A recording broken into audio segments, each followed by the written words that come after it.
tak ada urusannya OTT dan citra buruk terhadap negara.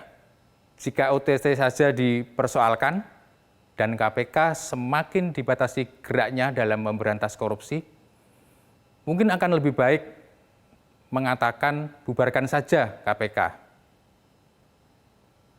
Selamat tinggal upaya ekstra pemberantasan korupsi di negeri ini.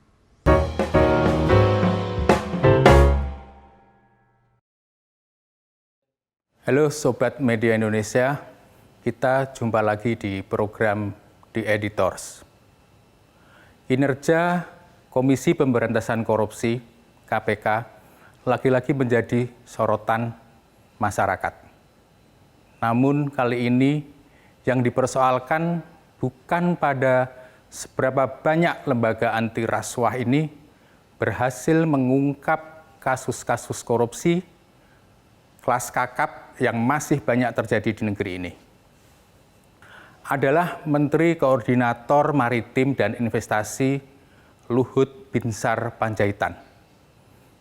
Di acara peluncuran aksi pencegahan korupsi 2023-2024 pada Selasa 20 Desember baru-baru ini di Jakarta, dia mengatakan operasi tangkap tangan OTT berdampak buruk pada citra negara. Kita nggak usah bicara tinggi-tinggilah. OTT itu kan nggak bagus sebenarnya buat negeri ini. Jelek banget, ucap Luhut. Dia pun meminta KPK tak gampangan melakukan OTT. Menurut Luhut, jika digitalisasi sistem pemerintahan sudah berhasil, tidak akan ada yang berani melakukan korupsi. Jadi KPK pun jangan pula sedikit-sedikit tangkap. Ya lihat-lihatlah, tetapi kalau digitalisasi ini sudah jalan, nggak akan ada yang bisa main-main. Begitu kata Luhut.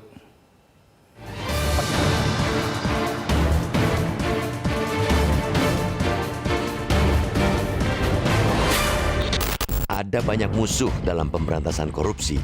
Musuh yang paling berbahaya bisa jadi sangat sederhana. Hal itu adalah sikap permisif atau pemakluman.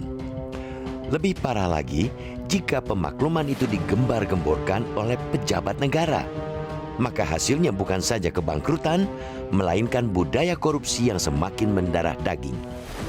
Kita nggak usah bicara tinggi-tinggi lah. Kita OTT itu kan tidak bagus sebenarnya. Buat negeri ini jelek banget gitu. Tapi kalau kita digitalize, siapa yang melawan kita? Ya, kita mau bersih-bersih amat di sorga aja lah kau.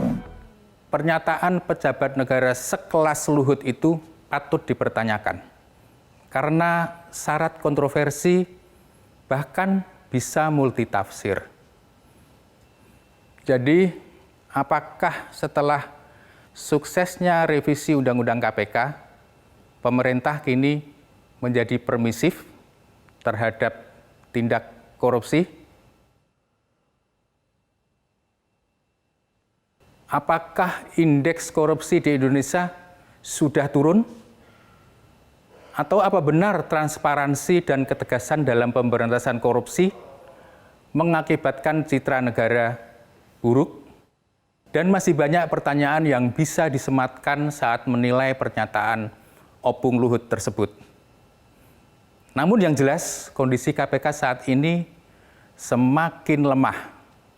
Jadi jangan sampai pernyataan bahwa OTT berdampak buruk pada citra negara.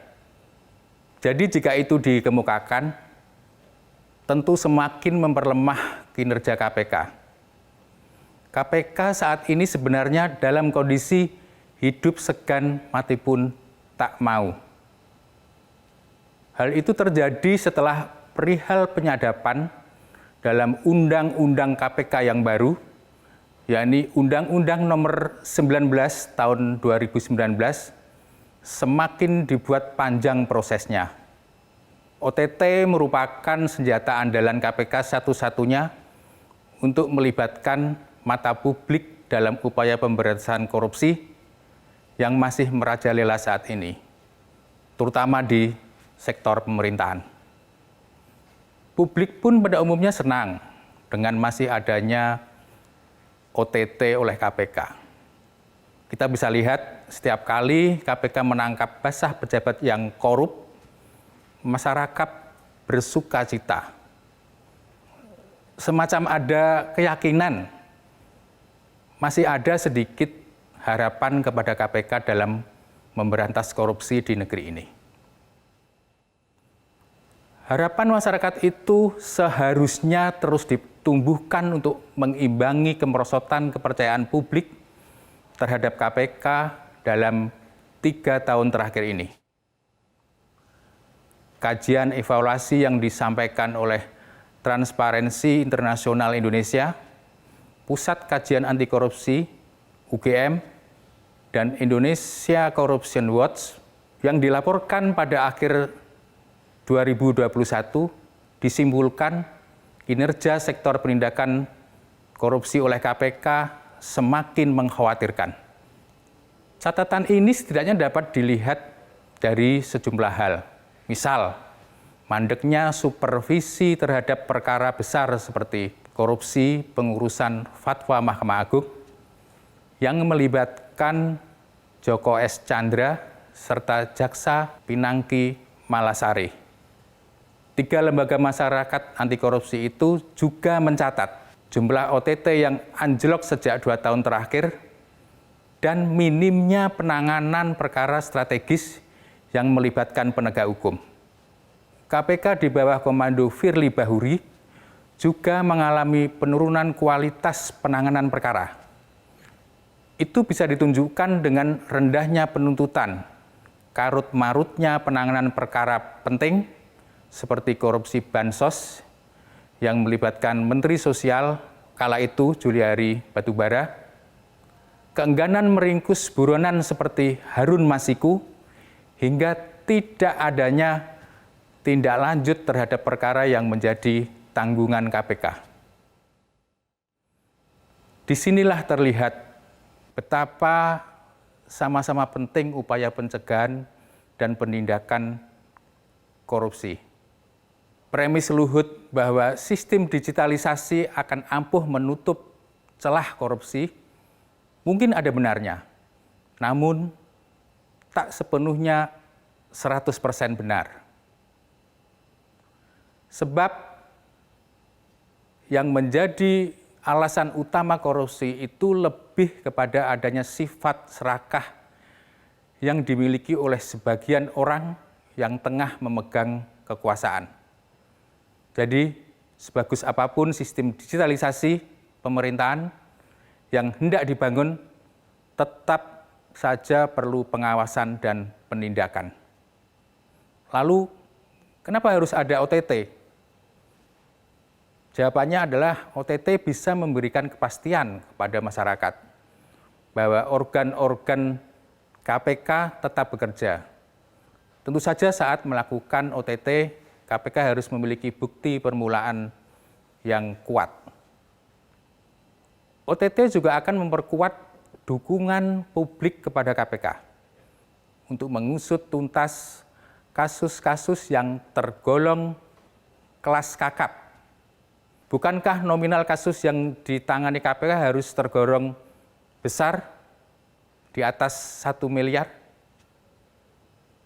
Dan tidak jarang kasus-kasus besar tersebut melibatkan politisi sehingga OTT akan punya makna kuat dibanding penanganan kasus korupsinya jika dilakukan dengan operasi senyap. Operasi senyap tentu juga sangat mungkin berujung damai di bawah meja. Satu lagi yang mungkin dilupakan oleh Opung Luhut, bahwa tindak korupsi yang meski sudah diakui sebagai kejahatan luar biasa, namun sampai saat ini masih menjadi tindak favorit yang dilakukan oleh pejabat negara. Penyebabnya hanya satu, mereka tidak tahu malu. Lihat saja tidak sedikit pejabat pemerintahan di daerah dan di pusat yang senyum-senyum saja di depan publik meski sudah mengenakan rompi oranye. Mungkin mereka berhitung lebih baik menjalankan hukuman badan kurang dari 4 tahun, belum lagi nanti dikurangi remisi, dan ditempatkan di hotel predio yang nyaman, namun bisa tetap menikmati hasil korupsi yang jumlahnya miliaran rupiah. Sobat media, itulah yang terjadi bagaimana korupsi masih sulit diberantas hingga saat ini. Jadi sangat disayangkan jika OTT KPK dipermasalahkan. Jika Opung Luhut serius ingin menangani korupsi, seharusnya KPK didorong untuk menyelesaikan kasus-kasus yang masih mengendap. Dan jumlahnya cukup banyak. Dan Luhut seharusnya berbuat strategis, misalnya mengkritik tuntutan jaksa KPK dan putusan hakim yang selalu ringan dalam memberikan vonis terhadap koruptor. Sangat penting menyadari bahwa penanganan korupsi di negeri ini yang masih akut haruslah berjalan bebarengan antara upaya pencegahan dan penindakan. Keduanya saling melengkapi, tak ada urusannya OTT dan citra buruk terhadap negara. Jika OTT saja dipersoalkan dan KPK semakin dibatasi geraknya dalam memberantas korupsi, mungkin akan lebih baik mengatakan bubarkan saja KPK. Selamat tinggal upaya ekstra pemberantasan korupsi di negeri ini. Kita paham Opung Luhut memperhatikan pemberantasan korupsi dan punya maksud baik agar korupsi bisa cepat hilang di negeri ini. Namun mungkin yang kurang disadari bagaimana caranya menyampaikan usulan itu agar seakan-akan KPK tidak lagi mempunyai cara dalam pemberantasan korupsi. Kita juga ingat bahwa OTT adalah satu-satunya cara KPK untuk bisa mendapat kepercayaan publik, bisa melakukan tindakan yang mungkin dilakukan oleh pribadi yang punya backup kuat. Jadi mungkin Opung Luhut harus bisa menempatkan diri ketika menyampaikan kritik terhadap KPK.